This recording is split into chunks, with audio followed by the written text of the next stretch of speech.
Rumah Sakit Suryalaya adalah rumah sakit tua di pinggiran kota. Meski fasilitasnya modern, gedung lantai 3 masih mempertahankan struktur lama peninggalan era kolonial. Dan di lantai itu, ada satu kamar yang selalu tertutup rapat. Nomornya 308. Semua staf tahu aturan tak tertulis. Jangan tempati ruangan 308. Bahkan saat pasien membanjiri rumah sakit sekalipun. Namun tidak semua orang percaya, termasuk Reva, seorang perawat muda yang baru pindah shift malam. Senin malam pukul 22:05. Rumah sakit sedang padat. IGD kewalahan, ruangan penuh. Bahkan lorong-lorong mulai dipenuhi ranjang darurat. Seorang pasien pria dalam kondisi setengah sadar dibawa masuk. Tak ada kartu identitas, tak ada keluarga. Ia terus meracau dengan suara pelan. Ruangan 300. Dokter jaga panik mencari ruang kosong, tapi hanya satu kamar tersisa. Ruangan 308. Kita pakai itu saja sementara, ucap Reva yang tak tahu apa-apa. Pukul 23:15. Pasien dipindahkan ke ruangan 308. Lampunya menyala seperti biasa, tak ada yang aneh awalnya. Tapi saat Reva mengecek monitor detak jantung, monitor itu menunjukkan 2 grafik. 1 pasien, 2 detak jantung. Pasti alatnya rusak, pikir Reva. Namun kemudian, pasien itu perlahan membuka matanya, menatap Reva tajam dan berbisik. Kau seharusnya tidak membawaku ke sini. Dia belum pergi. Tepat pukul 00. Lampu kamar 308 berkedip. Suhu tiba-tiba turun drastis. Dan dari layar monitor terdengar suara dengungan aneh, seperti seseorang bernapas sangat dekat namun tak terlihat. Reva panik. Ia berlari keluar untuk memanggil bantuan. Namun saat kembali 3 menit kemudian, pasien itu sudah hilang. Tak ada tanda-tanda pintu terbuka. Ranjang masih terlipat rapi. Tapi satu hal yang membuat darah Reva membeku. Di tembok kamar tertulis dengan darah, "Aku sudah di sini sebelum kau datang." Keesokan paginya, Reva melapor pada kepala perawat. Namun respons yang ia terima justru membuatnya gemetar. Ruangan 308 memang tidak pernah diisi sejak tahun 2007. Setelah pasien terakhir yang ditempatkan di sana menghilang tanpa jejak. Anehnya, rekaman CCTV selalu mati setiap jam 00.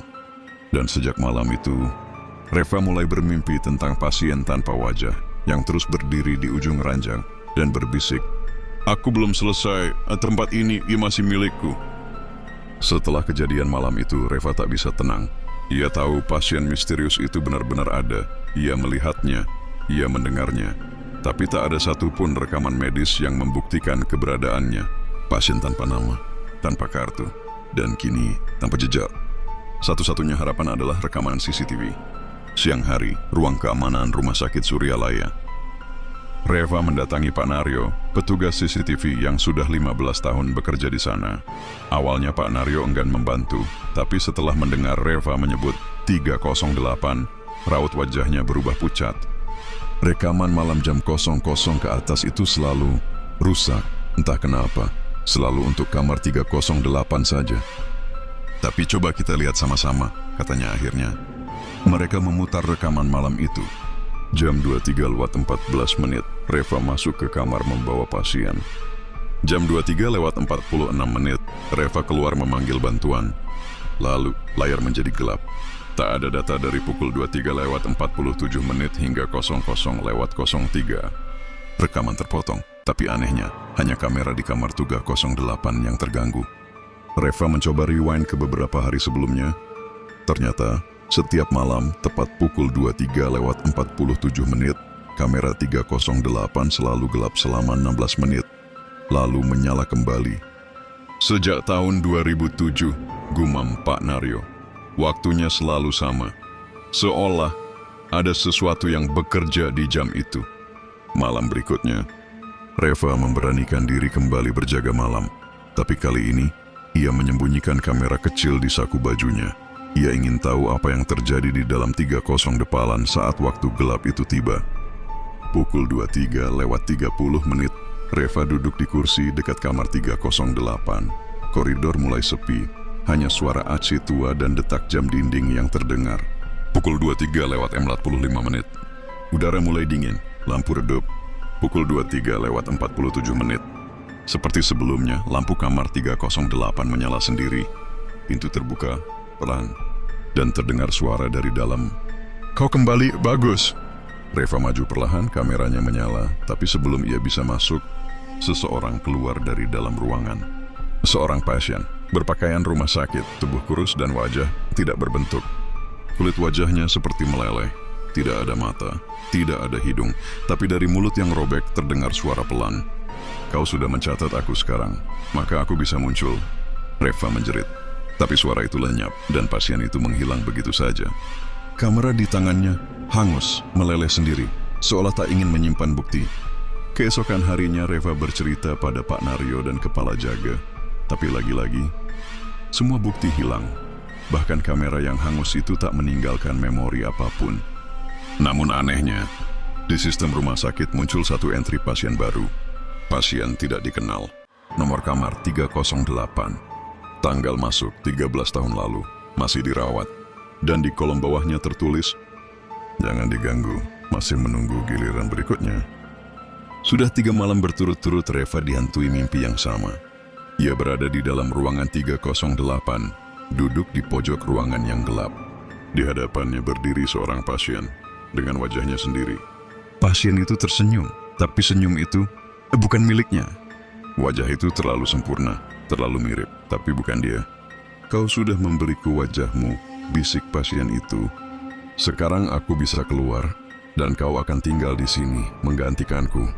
Pagi harinya, Reva menatap cermin, tapi ada yang janggal.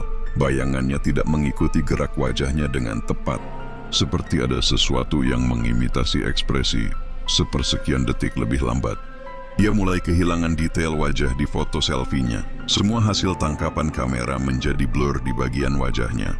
Bahkan aplikasi pengenal wajah di kartu ID rumah sakit tidak lagi mengenalinya. Di ruang staf, ia mendengar desas-desus aneh. Rekan-rekannya berkata, "Reva sekarang pendiam ya."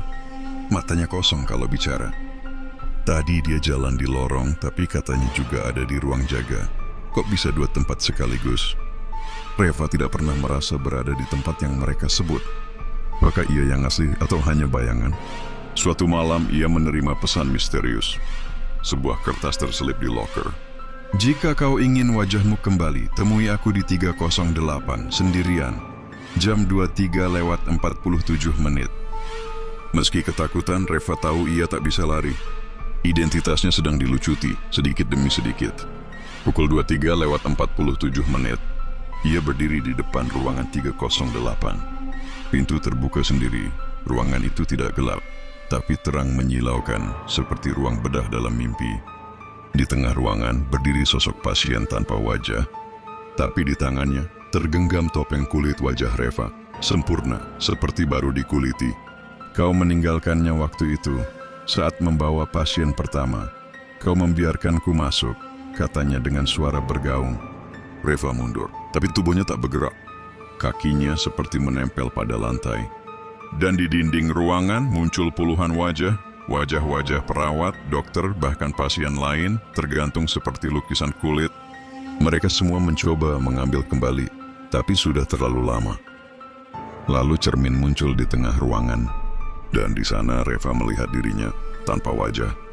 Matanya kosong, hidung dan mulutnya lenyap. Namun tubuhnya masih hidup, masih bernapas. Dan suara pasien 308 bergema, "Wajah adalah kunci untuk keluar dari kamar ini. Tanpa wajah, kau akan tetap di sini selamanya." Pagi harinya, perawat jaga menemukan Reva tertidur di bangku depan kamar 308. Matanya terbuka namun kosong, ia tidak merespons. Namun anehnya, seorang wanita dengan wajah yang persis seperti Reva masuk bekerja seperti biasa. Menyapa ramah, tersenyum, seperti tak pernah terjadi apa-apa. Tapi kamera keamanan tidak mengenalinya, dan sidik jarinya tidak terdaftar di sistem. Satu-satunya catatan yang muncul di monitor adalah identitas baru berhasil terdaftar, pasien 308. Reva kembali bekerja seperti biasa. Ia ramah, ia tersenyum, ia menyapa setiap orang dengan lembut. Tapi ada yang mengganggu. Senyumnya terlalu simetris. Jalan kakinya terlalu ringan, nyaris tanpa suara. Dan setiap kali lewat di depan cermin rumah sakit, Bayangannya tidak tersenyum balik. Perawat senior bernama Bu Indah mulai curiga. Reva yang ia kenal adalah gadis cerewet, suka bercanda, dan terkadang ceroboh. Tapi Reva yang sekarang terlalu tenang, terlalu sempurna. Dan ia punya kebiasaan baru yang aneh. Setiap malam ia menghilang di lorong lantai 3. Dia selalu berdiri lama di depan kamar 308. Kadang berbicara sendiri, bisik seorang satpam. Bu Indah pun mulai menyelidiki. Suatu malam ia mengikuti Reva diam-diam.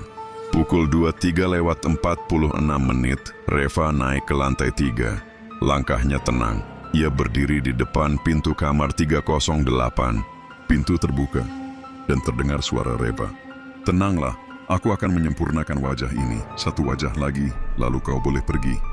Bu Indah terkejut. Reva masuk ke kamar, lalu pintu menutup sendiri.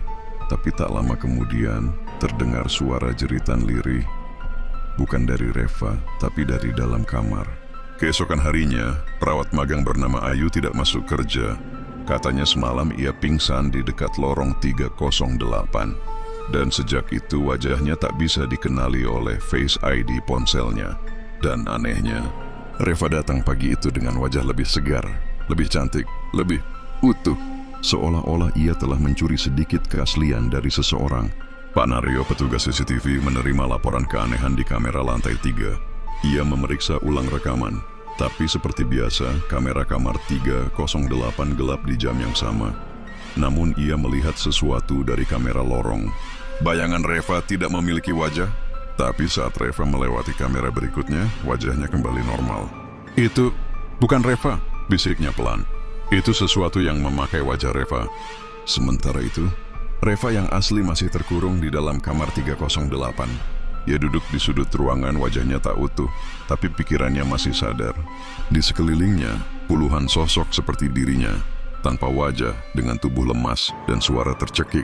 Mereka adalah pengganti yang gagal, yang wajahnya sudah dicuri, dan jiwanya belum sempat keluar. Dan satu persatu mereka mulai berbisik ke arah Reva. "Hanya ada satu cara keluar. Kau harus membuat yang baru menggantikanmu." Reva mulai menatap pintu kamar yang terbuka sedikit. Di luar sana Bu Indah sedang mendekat. Lorong lantai 3 malam itu benar-benar sunyi. Bu Indah berdiri ragu di depan ruangan 308. Dari balik pintu yang sedikit terbuka, terdengar suara lemah, seperti orang yang memanggil. "Bu, tolong saya, ini Reva, yang asli." Bu Indah terdiam. Matanya melirik ke sekeliling. Ruangan itu tak pernah dibuka, tak pernah ada suara sebelumnya. Tapi ia tahu, ada yang tidak beres dengan Reva yang sekarang. Sementara itu, Man Reva palsu sedang menyiapkan infus di ruang pasien. Ia tersenyum, tapi bukan senyum hangat, melainkan senyum milik makhluk yang sedang meniru manusia. Tiba-tiba ia berhenti bergerak. Kepalanya menoleh ke arah kamera, perlahan, lalu berbisik tanpa suara. "Sudah waktunya." Dan seperti dikendalikan, ia berjalan cepat menuju ruangan 308. Di dalam kamar 308, Reva asli menatap pintu. Tubuhnya masih lemah, wajahnya belum utuh, tapi pikirannya tajam. Para roh yang terperangkap berbisik lagi. "Jika dia masuk dan kau tetap di sini, kau akan lenyap sepenuhnya. Tapi jika kau yang keluar, kau harus membawa pengganti." Reva menatap Bu Indah yang masih berdiri ragu di ambang pintu. Air matanya jatuh. "Aku tak bisa menukar orang lain, aku bukan monster." Lalu ia mendengar langkah. Bukan langkah Bu Indah, langkah Reva yang lain. Cepat, panjang, seperti sedang mengejar waktu. Pintu ruangan 308 terbuka penuh. Dua Reva kini saling berhadapan. Yang satu tanpa wajah, yang satu dengan wajah sempurna, tapi bukan miliknya.